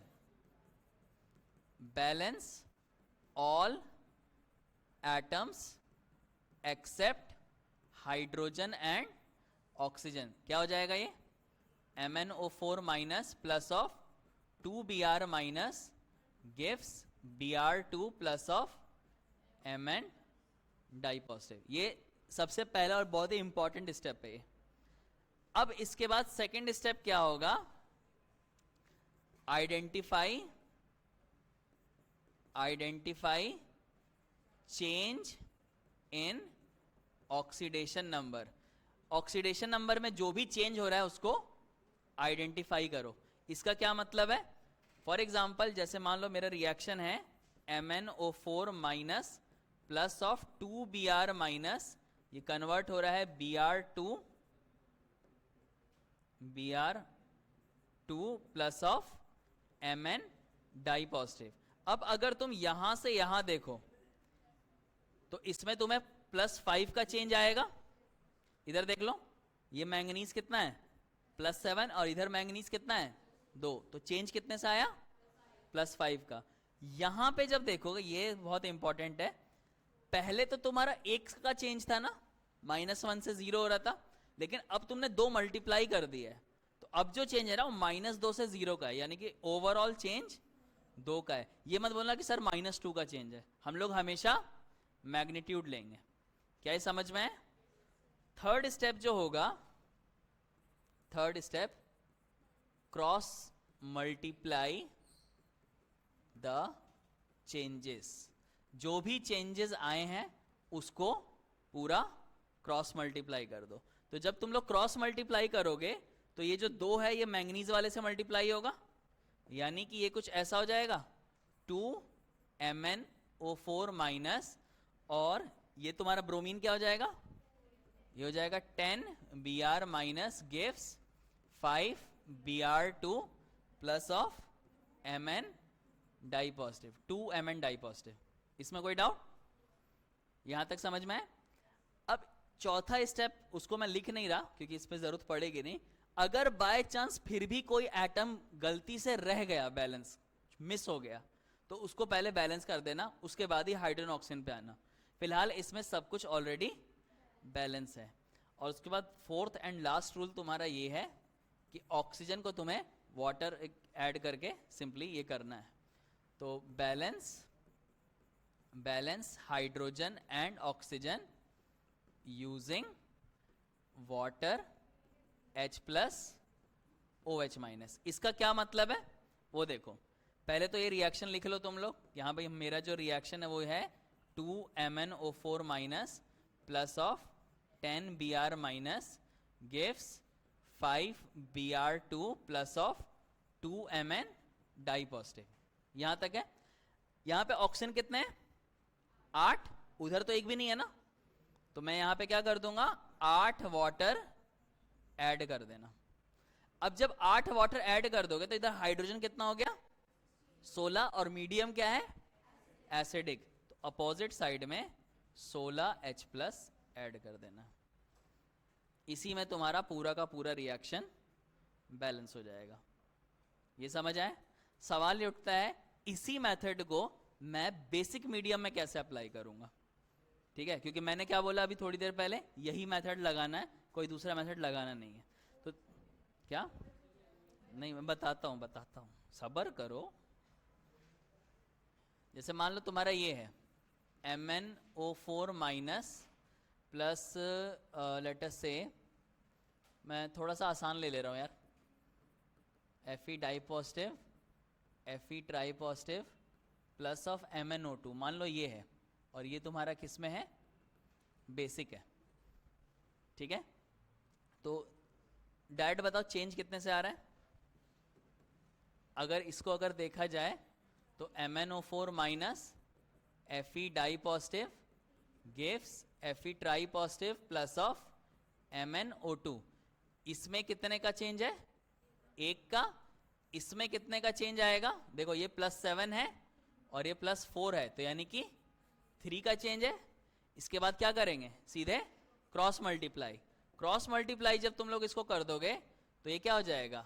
ये तो एज इट इज रहा, MnO4 minus 3Fe di positive gives 3Fe tri positive plus of MnO2।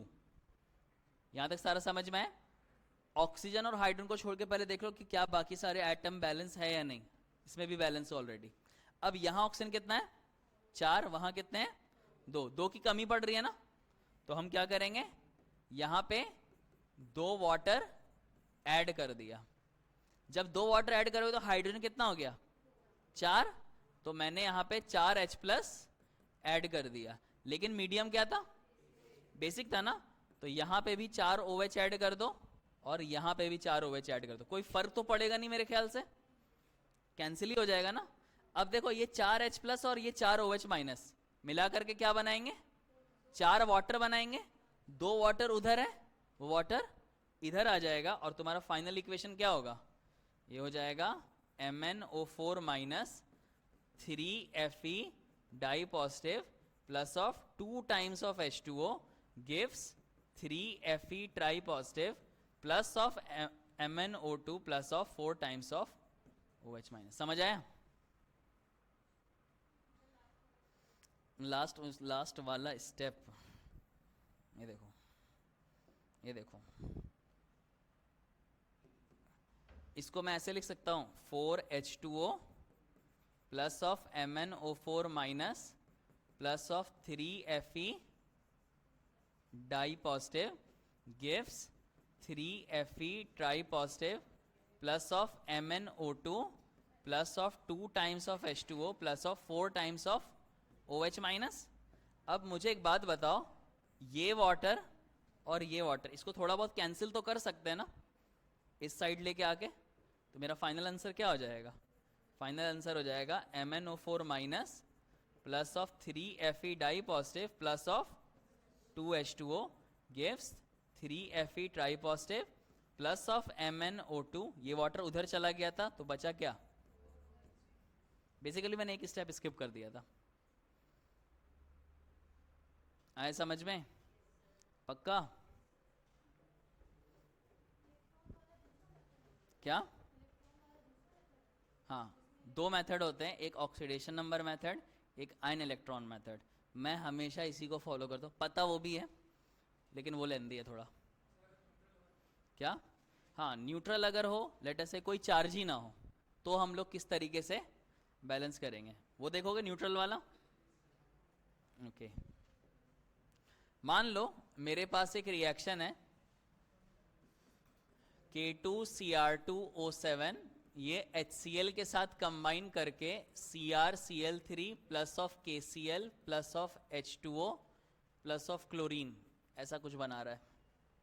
ये रिएक्शन है और इसको तुम्हें बैलेंस करना है। न्यूट्रल को करने के दो तरीके हैं, एक है हिट एंड ट्रायल, इसमें लगा नहीं पाओगे हिट एंड ट्रायल, मतलब कोशिश करके देखना सोच के लॉजिकली। जो अगर रिएक्शन छोटा होता तब तो डायरेक्टली हिट एंड ट्रायल से हो जाएगा, लेकिन थोड़ा बड़ा रिएक्शन है।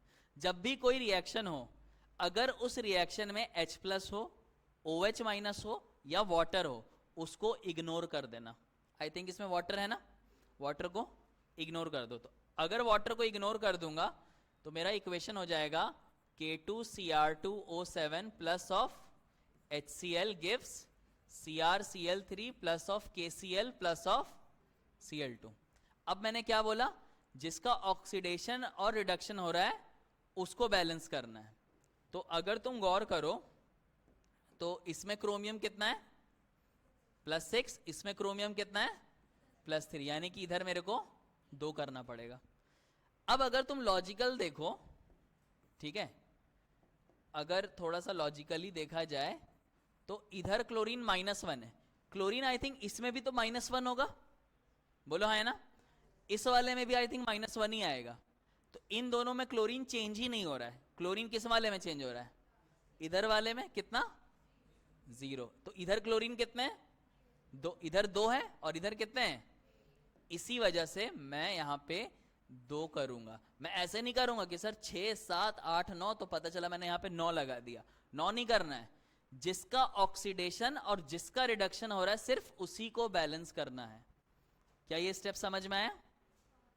इसमें कोई डाउट है? इसके बाद अगला स्टेप क्या होगा, जो तुम्हारा चेंज है, ऐसे क्यों देख रहे हो सर? अच्छा आपको भी पढ़ना है तो जो चेंज है तुम्हारा यहां से यहां, इधर देखो, 2 6 12 और 2 3 6, आई थिंक 6 का चेंज हुआ, ठीक है, और 2 1 -2, और ये इधर कितने का चेंज हो गया, मतलब ओवरऑल 2 का। क्या 2 और 6 आपस में कैंसिल हो सकते हैं? तो आई थिंक हम लोग इनको कैंसिल कर सकते हैं ना, ये 3 से और ये 1, और उसके बाद क्या करेंगे, क्रॉस मल्टीप्लाई। तो पोटेशियम वाला तो एज इट इज रहेगा, ये हो जाएगा K2Cr2O7, और ये 3 दूनी 6 HCl गिव्स, ये पोटेशियम वाला था ना, ये एज इट इज रहा 2CrCl3 प्लस ऑफ KCl, और इधर कितना हो जाएगा 3Cl2। इसमें कोई डाउट है? अभी देखो, अभी से पहले 2 एग्जाम्पल जो मैं लिख रहा था उसमें एक स्टेप मैं मिस कर रहा था क्योंकि उसकी जरूरत ही नहीं पड़ रही थी। वो क्या स्टेप था कि सभी एटम्स को बैलेंस कर दो, जो भी तुम्हारा बच जाए। तो इधर पोटेशियम कितना है, 2, इधर पोटेशियम कितना है, 1 है। अब तुम जितना भी एटम्स है सबको बैलेंस मारो ऑक्सीजन को छोड़ के, तो ये हो जाएगा K2Cr2O7, HCl को फिलहाल मैंने एज इट इज लिखा है, ये 2CrCl3, इधर क्या हो गया 2KCl और 3Cl2। अब टोटल क्लोरीन इस साइड पे कितने हैं, ये बताओ, टोटल क्लोरीन इधर हो गए 6 7 8, और 8 और 6 14 हो गए ना क्लोरीन टोटल। तो यहां पे अब ये 6 की जगह क्या हो जाएगा 14। क्या ये समझ में आया? अगला स्टेप क्या था, ऑक्सीजन को बैलेंस करना। इधर ऑक्सीजन कितना है 7, उधर तो नहीं है ना, तो हम लोग क्या करेंगे फाइनल स्टेप में, K2Cr2O7 plus 14 HCl gives 2CrCl3 2 KCl plus of 3Cl2 plus of 7 H2O। Hydrogen automatically balance हो जाएगा। क्या ये समझ आया? ये मैंने जानबूझ के लेंदी क्वेश्चन लिया ताकि तुम लोगों को थोड़ा समझ में आ जाए अच्छी तरीके से। ये वाला स्टेप मुझे समझाना था। अगर तुम्हारा ये चार्ज को क्रॉस मल्टीप्लाई करने के बाद सारे एटम्स बैलेंस हो गए, वेल एंड गुड। लेकिन अगर नहीं बैलेंस हो पाया तो पहले बैलेंस करना, उसके बाद ऑक्सीजन और हाइड्रोजन पे आना। और मेथड तुम्हारा सारा का सारा सेम रहेगा। इसमें कोई डाउट है? कौन सा वाला? ये वाला? ये तो क्रॉस मल्टीप्लाई किया ना। इधर कितना है? 3 है। तो मैंने क्या बोला, इसको क्रॉस मल्टीप्लाई करना है। किससे? उस वाले से। तो 3 2 जा 6, और ये इधर भी गया ना, तो इधर 3 क्लोरीन। और वो वाला तो 1 था, तो 1 वाले को एज इट इज मैंने रहने दिया। ठीक है, तो हुआ कितना? ये 6 आया। अब 6 आने के बाद मुझे पता चला कि इधर पोटेशियम 2 है, इधर पोटेशियम 1 ही है, और इधर क्लोरीन भी बैलेंस नहीं है। तो फिर मैंने पोटेशियम और क्लोरीन को ओवरऑल बैलेंस किया, और उसके बाद ये आए समझ में? यहां तक कोई डाउट? टाइम बचा है क्या? हो गया। चलो फिर हम लोग अब इसको मतलब ये चैप्टर तुम्हारा पूरा फिनिश हो चुका है। ठीक है, कल की क्लास में तुम्हारा आई थिंक शायद से सॉल्यूशन है ना, जो भी है। अच्छा, ये लो।